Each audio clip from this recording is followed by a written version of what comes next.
logistics. And so, okay, like what's possible? First, what can I do? Then what do I need help with? And then who can help? And so I'm like, well, I could help with some of the visits to the hospital, but I can't do twice a week, but I could do some.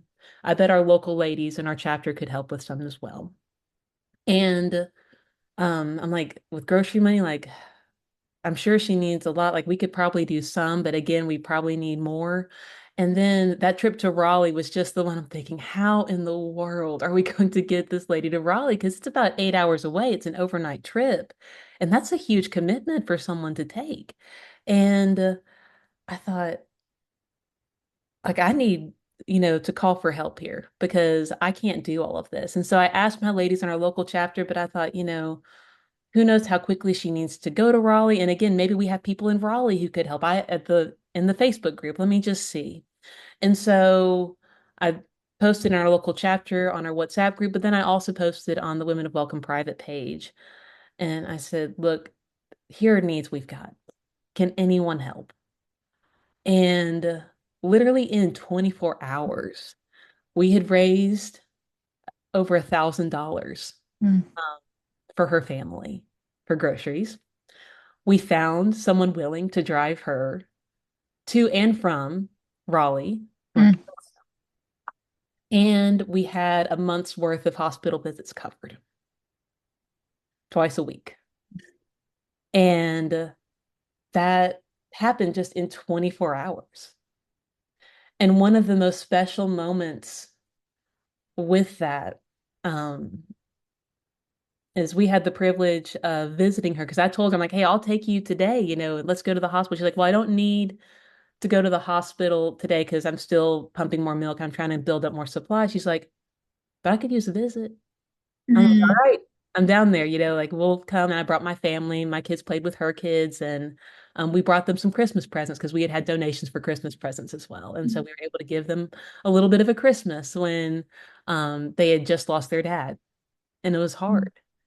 And she had a couple of friends there in the home at the same time. And I was just kind of explaining our situation in the best Spanish I could.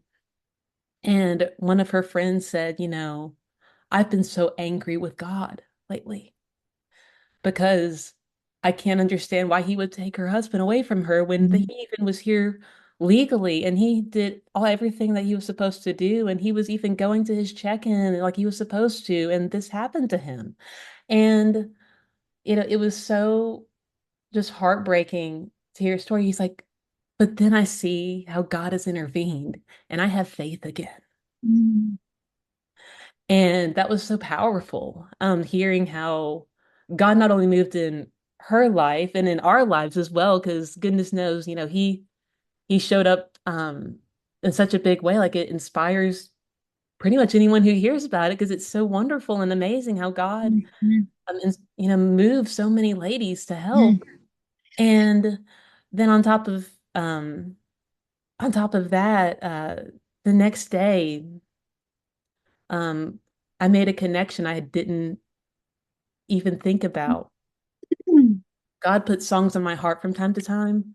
I very poorly play guitar.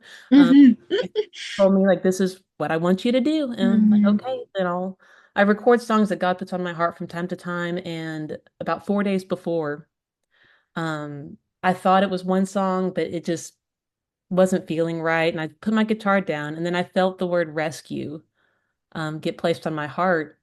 And so I literally went to Google and said, hey, Christian songs about God rescuing us. Like, I don't know why I'm thinking rescue. And he gave me the song Rescue by Lauren Daigle 4 days before all of this happened. And I realized after the fact that God was saying, this is what I'm going to do Mm. this week. Because in the lyrics, it says, you are not hidden. There's never been Mhm. a moment you were forgotten. You are not hopeless, though you've been broken, your innocence stolen. I hear you whisper underneath your breath. I hear your SOS, your SOS.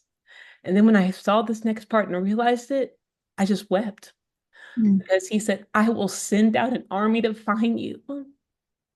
In the middle of the darkest night, I will rescue you. It's true, I will rescue you.